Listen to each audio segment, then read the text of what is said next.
Deputy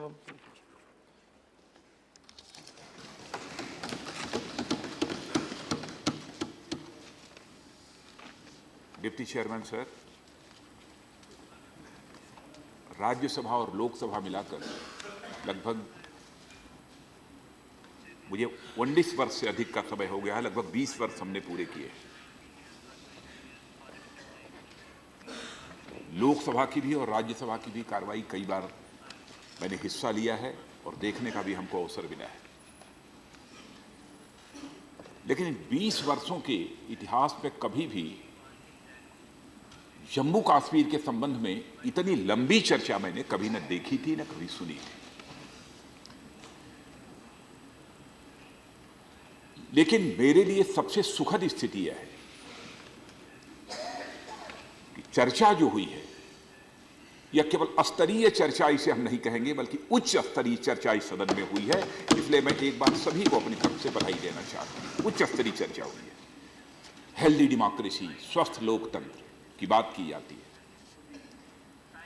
हो सकता है कि यदि कोई अदना ऐसा व्यक्ति हो जिसको हेल्दी डेमोक्रेसी की डेफिनेशन न समझ में आती हो, स्वस्थ लोकतंत्र कहते किसे हैं यह न समझ में आता हो, तो डिप्टी चेयरमैन साहब यदि दिन भर बैठकर यदि हमारी राज्यसभा की कार्रवाई देख लेगा तो उसे समझ में आ जाएगा कि हेल्दी डेमोक्रेसी कहते किसे हैं। आज की जैसी चर्चा हुई है, सचमुच हम सबको नाज होना चाहिए कि हमारे भारत की संसद कैसी है। बहुत सारे सम्मानित सदस्यों ने इसमें भाग लिया है और मैं अपनी जिम्मेदारी समझता हूं, क्योंकि जब मैं नाम लेता हूं तो नाम लेने के पीछे मकसद हमारा यह होता है कि उन्होंने जो कुछ भी कहा है, पॉजिटिव कहा है, नेगेटिव कहा है, न्यूट्रल रहे हैं, सबके प्रति एक सम्मान के भाव की अभिव्यक्ति करना, यह उसके पीछे उद्देश्य होता है। इस चर्चा की को इनिशिएट करने का काम हमारे leader opposition, honourable leader opposition Ghulam Nabi Azad साहब ने किया है, और हमारे जम्मू कश्मीर की ही श्री शमशेर सिंह जी राणा, प्रोफेसर राम गोपाल जी यादव, और ये श्री नवनीत कृष्ण जी, श्री डेरेक ओब्रायन जी, और हमारे श्रीमान शरद यादव जी, श्रीमान सीताराम जी योचरी, श्री दिलीप कुमार तुर्की, मुनौद अली, और हमारे श्री डीपी त्रिपाठी जी, श्री स्वपन दास जी गुप्ता, श्री नज़ीर अहमद साहब, और हमारे आदरणीय डॉक्टर कर्ण सिंह जी, श्री जितेंद्र सिंह जी, श्री KTS तुलसी, और श्री प्रताप सिंह जी बाजवा, प्रोफेसर P विनय सहस्त्रबुद्धे, श्री मीर मोहम्मद फैयाज, श्री विवेक तनखा, श्री केशव राव, श्री D राजा, श्री TKS इलनांगोवन, और श्री राम जेठामलानी जी, श्री अब्दुल वहाब, श्री विश्वजीत दयमारी, श्री सुखदेव सिंह जी ढींड साहब, श्री रामदास अठावले, श्री अनिल देसाई और चौधरी मुनव्वर सलीम, इतने 29 लोगों ने अपने विचार व्यक्त किए हैं इस चर्चा के दौरान। श्रीमान, मैं यही बैठे बैठे सोच रहा था कि अपनी चर्चा की शुरुआत कहाँ से करूं, लेकिन मैं अपना यह फर्ज मानता हूं कि कश्मीर की सिचुएशन को लेकर जो इस संसद ने चिंता व्यक्त की है, तो इस समय के सिचुएशन के बारे में एक मोटी मोटी मैं जानकारी दे दूं, और यह भी जानकारी मैं संसद को देना चाहता हूं कि जो मैं 23 और 24 जुलाई को वहां पर गया था कश्मीर में, तो वहां पर जाने के बाद मैंने क्या क्या किया है उसकी भी जानकारी मैं देना चाहता हूं। सदन को मैं बतलाना चाहता हूं कि 23-24 जुलाई को श्रीनगर और अनंतनाग दोनों का हमने दौरा किया था, और वहां पर लगभग 30 से अधिक डेलीगेशन से हमने बातचीत की थी, जिसमें कि उसमें ये सब्जी फल उत्पादक थे, नौका चलाने वाले थे, विभिन्न समुदाय के संगठन थे, विकास मंचों के प्रतिनिधि थे, चैम्बर ऑफ कॉमर्स, कार्यरत सेवानिवृत्त, और साथ ही साथ मुख्यमंत्री जी भी अपने पूरे मंत्रिमंडल के साथ मिली थी, और सभी राजनीतिक दलों के लोग भी मुझसे मिले थे, और कश्मीर की सिचुएशन पर उन्होंने गंभीरतापूर्वक चर्चा भी की थी। कश्मीर में लगातार 9 जुलाई से ही जो वहाँ कुछ सो कॉल्ड लीडर्स हैं उनके द्वारा आह्वान किया जा रहा है, जिन्हें हम अलगाववादी नेता कहते हैं, उनके द्वारा भी आह्वान किया जा रहा है कि 9 तारीख से लगातार हड़ताल रहेगी कश्मीर में। ये बराबर आह्वान उनके द्वारा चल रहा है, और जिन शहरों या जिन स्थानों में कर्फ्यू नहीं भी होता है, वहां भय से बाजार नहीं खुल पाते हैं। एक धारणा बनी हुई है कि पूरे कश्मीर वैली में कर्फ्यू ही कर्फ्यू है। ऐसा नहीं है। लगातार कर्फ्यू लगा हुआ है, ऐसा नहीं है। कभी कुछ समय के लिए कर्फ्यू लगता है, उसके बाद कर्फ्यू उसको रिवोक भी करते हैं। लेकिन भय से भी बाजारें बंद रहती हैं, यह मैंने वहां देखा था। और आज भी यदि मैं जो जानकारी प्राप्त करता हूं तो कमोवेश वही स्थिति है। और मैं यह बात कह सकता हूं कि जो कुछ भी वहां हो रहा है उसमें केवल मैंने कश्मीर के लोगों के द्वारा ही हो रहा ऐसा नहीं है, बल्कि मैं दावे के साथ कह सकता हूं कि जो कुछ भी कश्मीर में हो रहा है वह पाकिस्तान स्पॉन्सर्ड है। यह कहने में मुझे संकोच नहीं है। और जो भी वहां कुछ नेताओं के सो कॉल्ड लीडर्स के द्वारा इस प्रकार की स्ट्रेटजी अपनाई गई है, उसके बावजूद मैं राज्य सरकार को भी बधाई देना चाहता हूं। इन कठिन परिस्थितियों में जिस तरीके से महबूबा मुफ्ती जी के नेतृत्व में वहां की राज्य सरकार काम कर रही है, उसकी भी निश्चित रूप से सराहना करनी चाहिए, क्योंकि जनता की सुविधाओं का वहां की मुख्यमंत्री ने पूरा ध्यान रखा है। मैं एक नजीर पेश करना चाहता हूं कि क्या क्या ध्यान रखा है वहां पर। एक तो जो हमारी नेशनल फूड सिक्योरिटी स्कीम के तहत 95% जो फूड ग्रेन का डिस्ट्रीब्यूशन का काम कर्फ्यू लंबे समय से कर्फ्यू लगे होने के बावजूद भी 95% फूड ग्रेन के डिस्ट्रीब्यूशन का काम पूरा हुआ है। और औसत बांटे जाने वाले करीब 48,000 क्विंटल चीनी की तुलना में, माने प्रायः जब नॉर्मल सिचुएशन होती है तो 48,000 क्विंटल चीनी का डिस्ट्रीब्यूशन होता है, लेकिन इन एडवर्स विपरीत परिस्थितियों में भी लगभग 34,000 क्विंटल चीनी का वितरण हुआ है। और इस अवधि में लगभग 3,10,000 एलपीजी गैस सिलेंडर की बिक्री भी वहां पर हुई है। डिप्टी चेयरमैन सर, घाटी में सभी प्रकार की वस्तुओं का स्टॉक उपलब्ध है। जैसे ये कहा जाता है कि वहाँ स्टॉक उपलब्ध नहीं है, कहाँ से लोग सामान खरीदें, क्या करें, ऐसा नहीं है, वहाँ स्टॉक उपलब्ध है। मैं उदाहरण के लिए कहना चाहूँगा, श्रीनगर में करीब 2300 क्विंटल चीनी आज भी उपलब्ध है। और पेट्रोलियम कंपनीज, कई पेट्रोलियम कंपनीज हैं, उनके पास 18 दिन का पूरा एलपीजी स्टॉक तथा 19 दिनों के लिए पेट्रोल और 32 दिनों के लिए मिट्टी का तेल भी इस समय श्रीनगर में उपलब्ध है। इसी प्रकार घाटी में आम रूप से उपलब्ध फल सब्जी का भी क्रय विक्रय राज्य सरकार समय समय पर कर्फ्यू में ढील देकर वहां पर इंश्योर करती है, सुनिश्चित करती है। और इस प्रकार सुबह होने से पूर्व दूध का जो वितरण बच्चों के लिए जो करना होता है उस और लोगों के व्यक्तिगत प्रयोग में जो दूध आते हैं उसका भी वितरण यह होता है। और सदन को यह भी मैं जानकारी देना चाहूंगा कि 14 जुलाई से लेकर आज तक आवश्यक वस्तुओं को लेकर, फल सब्जी आदि को लेकर 5,600 ट्रक घाटी में पहुंच चुके हैं अब तक, 14 जुलाई से लेकर आज तक। इतने विपरीत परिस्थितियों में मैं यह नहीं कहना चाहता कि इस समय कश्मीर घाटी में रहने वाले लोग पूरी तरह से सामान्य जीवन जी रहे हैं, यह मैं दावा नहीं करना चाहता। लेकिन सारी विपरीत परिस्थितियों के बावजूद वहां की राज्य सरकार के द्वारा यह भरपूर कोशिश हो रही है कि वहां के रहने वाले लोगों को कम से कम कठिनाइयों का सामना करना पड़े। लेकिन जो स्थिति घाटी में कुछ वेस्टेड इंटरेस्ट और जो मिसगाइडेड एलिमेंट्स ने पैदा की है, उस स्थिति में जो भी आम जनता को सुविधाएं उपलब्ध कराई जा सकती हैं, वह राज्य सरकार ने अपनी तरफ से उपलब्ध कराने की पूरी कोशिश की है। जहां तक मेडिकल फैसिलिटीज का सवाल है,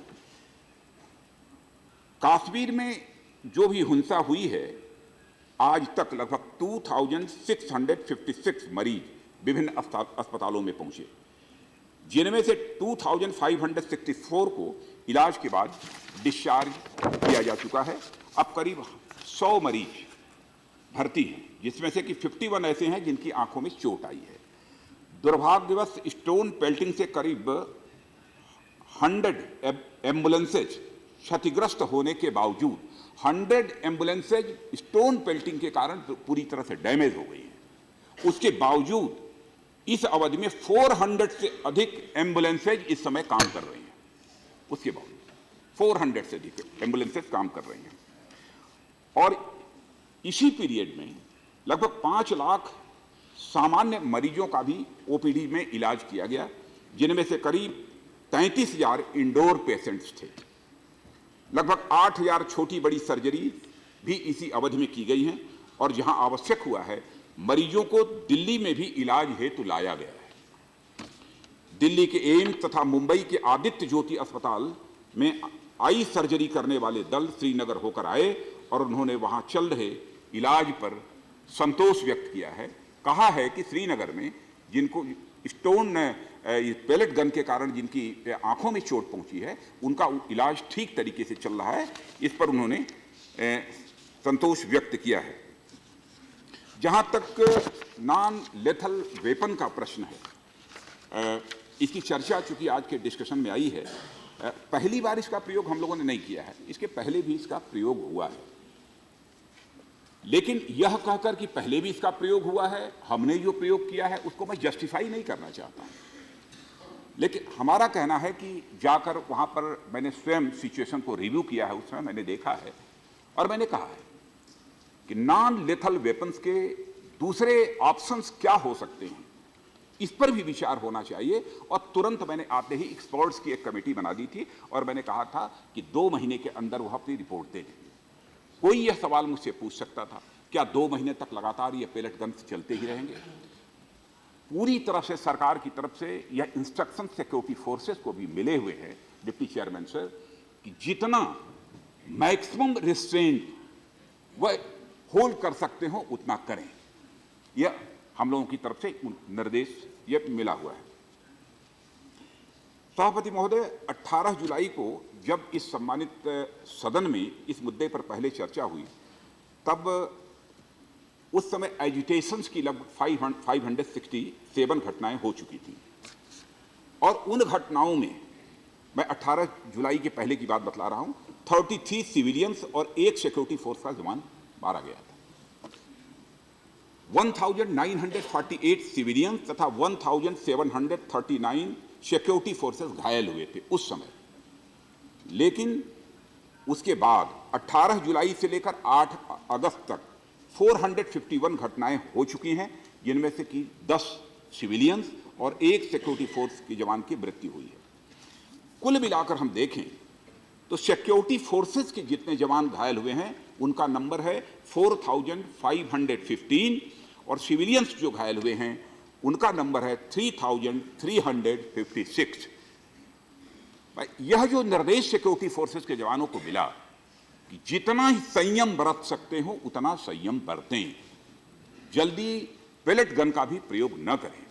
यही परिणाम है कि सिक्योरिटी फोर्सेस जो इंजर्ड हुए हैं वो 4500 से अधिक है।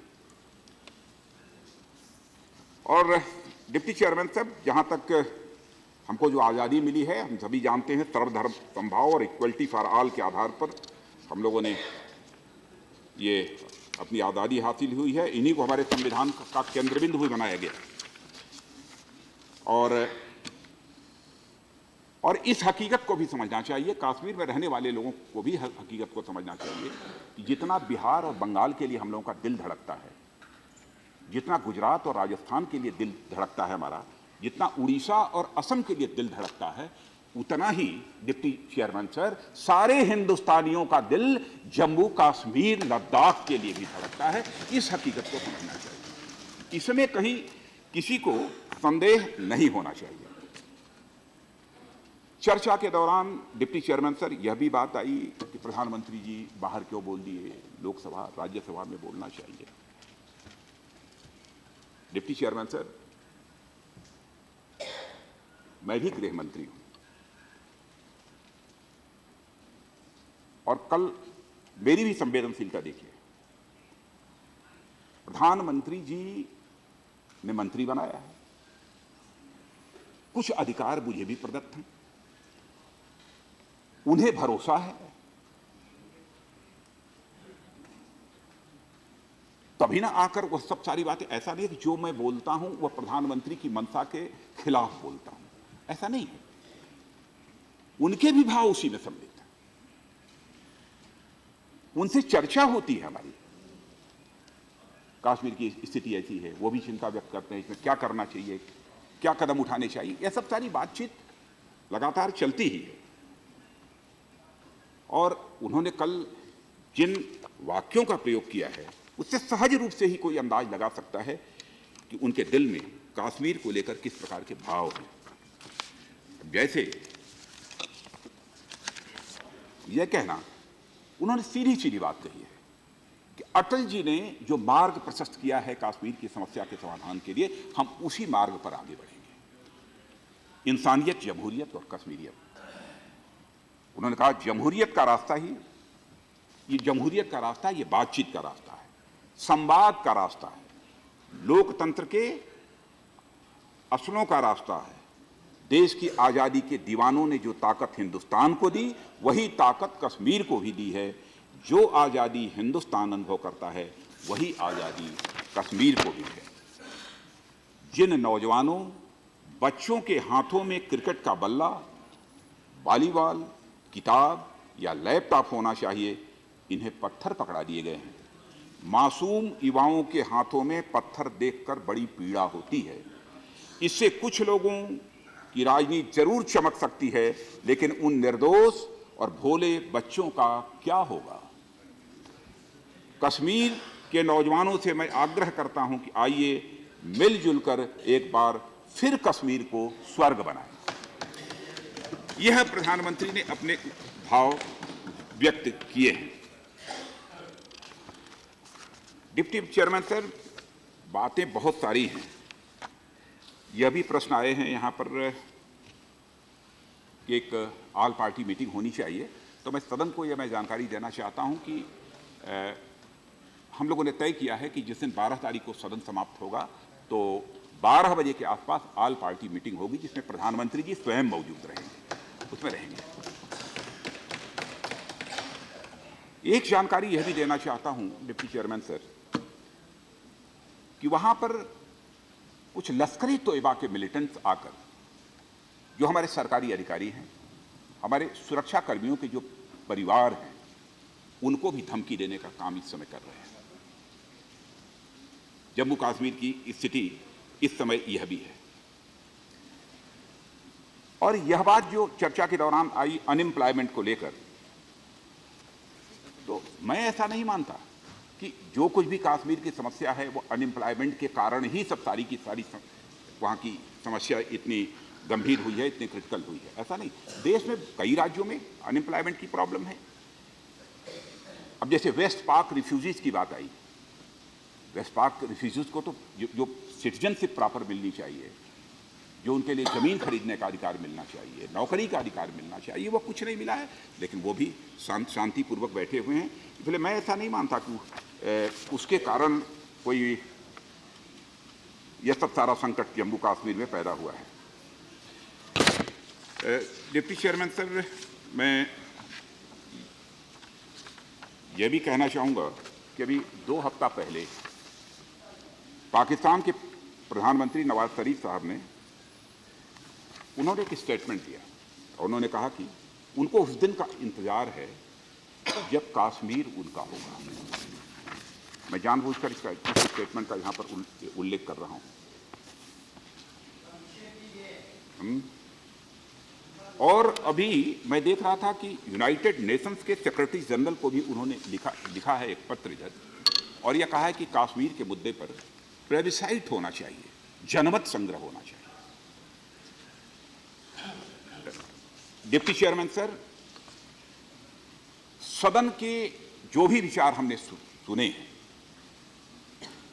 और उनकी फीलिंग्स को जो हमने समझा है, उनकी भावनाओं को जो हमने समझा है, मैं उस आधार पर और सभी के द्वारा जो ताकत मिली है, उस आधार पर मैं कह सकता हूं डिप्टी चेयरमैन सर कि दुनिया की कोई ताकत हमसे जम्मू कश्मीर को नहीं ले सकती। बातचीत का जहां तक सवाल है कि पाकिस्तान से बात होनी चाहिए, अरे बात होगी तो कश्मीर पर बात नहीं होगी डिप्टी चेयरमैन सर, पाक अधिकृत कश्मीर पर बात होगी, कश्मीर पर बात नहीं होगी। बात करने का कोई सवाल ही नहीं है। लेकिन लेकिन लेकिन मैं कश्मीर के नौजवानों से भी और वहां की जनता से भी एक अपील करना चाहता हूं। कभी कभी वहां पर आईएस के झंडे फहराए जाते हैं, कभी कभी दिखाए जाते हैं। आईएस ने क्या किया है डिप्टी चेयरमैन सर? इस्लाम में यकीन करने वाले लोगों का ही सरेआम कत्ल किया है। इस हकीकत को भी हिंदुस्तान को समझना चाहिए। हिंदुस्तान दुनिया का इकलौता देश है जहां पर चाहे हिंदू हो, मुसलमान हो, सिख हो, ईसाई हो, पारसी हो, कोई हो, सबके जज्बात की, सबकी भावनाओं की इज्जत और कदर करने वाली धरती यदि दुनिया में कोई है तो उसका नाम है भारत।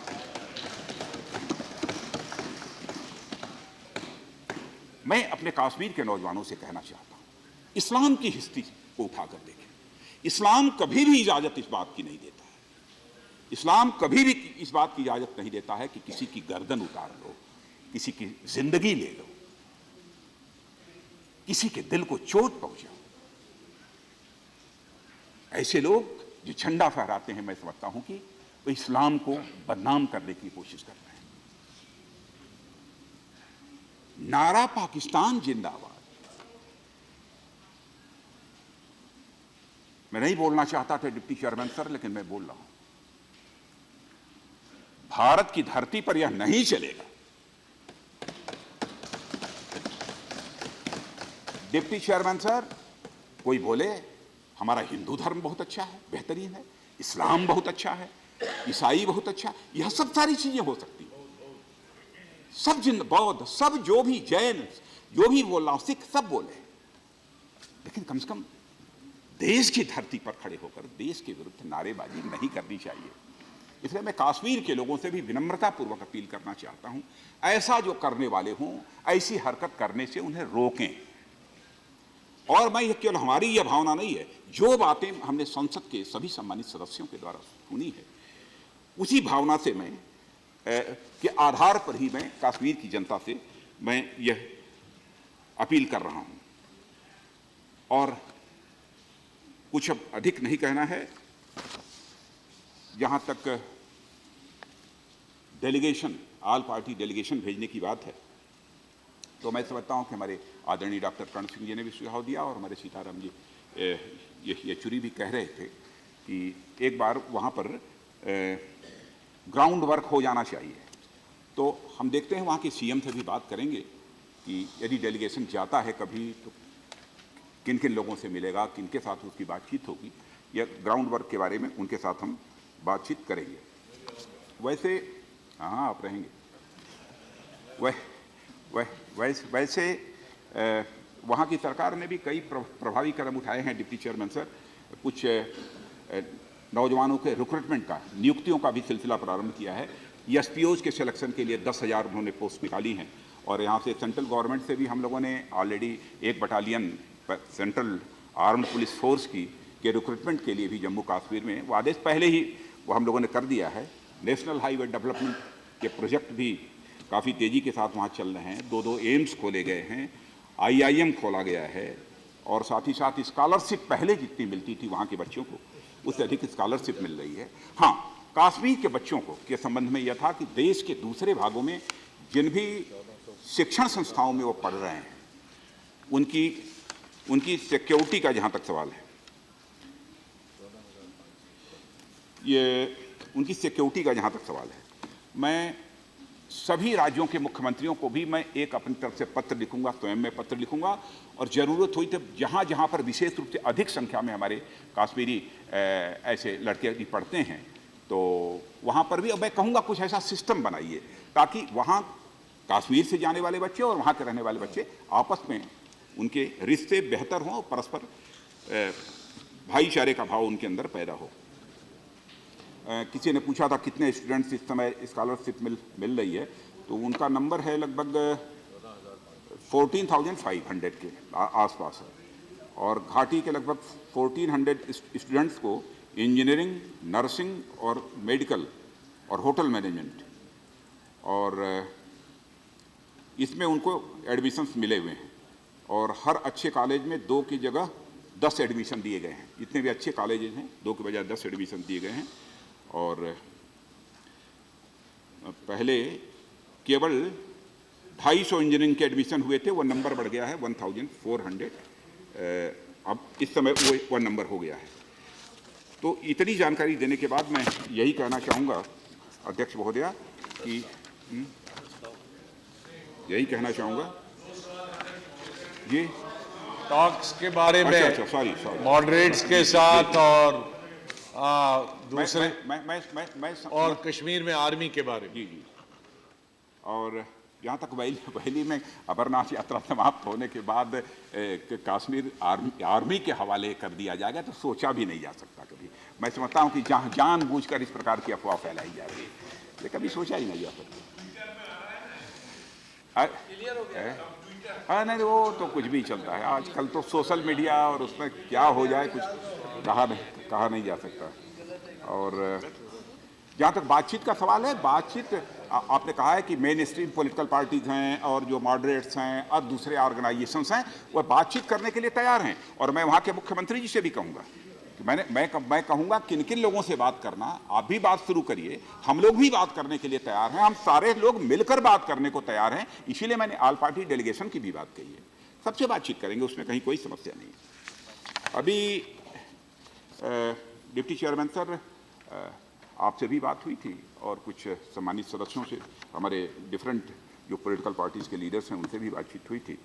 यह हुआ कि यहाँ से एक प्रस्ताव भी होना चाहिए जम्मू कश्मीर की जनता से अपील करते हुए, तो मैं उसको पढ़ता हूँ। यह सभा कश्मीर घाटी में लंबे समय से चली आ रही अशांति, हिंसा, इसको इंग्लिश में पढ़ दें कि हिंदी में, जो भी, कश्मीर घाटी में लंबे समय से चली आ रही अशांति, हिंसा और कर्फ्यू की स्थिति के प्रति यह सभा अपनी गंभीर चिंता व्यक्त करती है। यह सभा बिगड़ती हुई स्थिति के कारण होने वाली मौतों तथा घायल लोगों के प्रति गहरी संवेदना और चिंता व्यक्त करती है। इस सभा का दृढ़ और सुविचारित मत है कि जहां एक ओर राष्ट्रीय सुरक्षा से कोई समझौता नहीं किया जा सकता, वहीं दूसरी ओर यह भी अनिवार्य है कि सामान्य स्थिति और शांति बहाल करने के लिए तत्काल कदम उठाए जाएं, ताकि लोगों की वेदनाएं दूर की जा सकें। यह सभा जम्मू एवं कश्मीर में समाज के सभी वर्गों से पुरजोर अपील करती है कि वे तत्काल सामान्य स्थिति की बहाली और सौहार्द कायम करने के लिए कार्य करें। और यह सभा सर्वसम्मत से लोगों, विशेषकर युवाओं में विश्वास पैदा करने का संकल्प लेती है। यदि आप सभी सहमत हैं।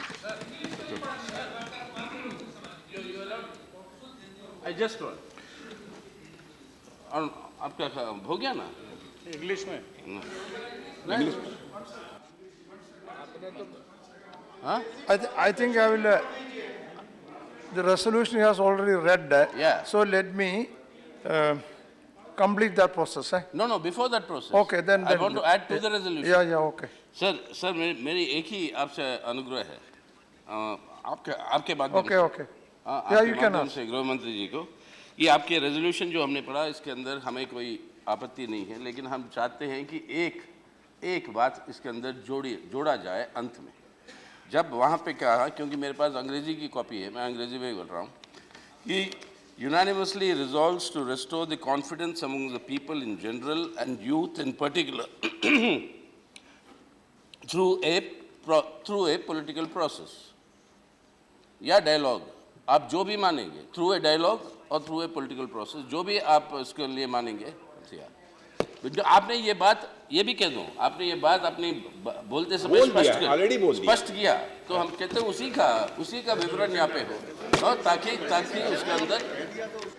ताकि उसके अंदर स्पष्टता हो जाएगी, बस यही बात। मैं डिप्टी चेयरमैन सीताराम जी योशरी सदन के सम्मानित सदस्य हैं, वरिष्ठ सदस्य हैं, इतना मैं आश्वस्त करना चाहता हूं कि जो मैंने बोला है उसे भी आप रेजोल्यूशन का ही पार्ट मान लीजिए। मैंने जो बोला है बहुत सोच समझकर बोला है, ऐसा नहीं है। यानी मतलब जो मैं समझ रहा हूँ यही है कि ये प्रोसेस जो है बातचीत की, जो वहाँ पे भी होगी, जो यहाँ पे भी होगी, ये प्रोसेस हम सबसे बातचीत की प्रोसेस करेंगे। That is the assurance of the minister. That is the assurance of the minister. Yeah, he said Yeah, that, this, that he has we'll given. do this through the process of a dialogue with everybody. Therefore, may I take that this resolution is unanimously adopted? Yes. The resolution is adopted unanimously.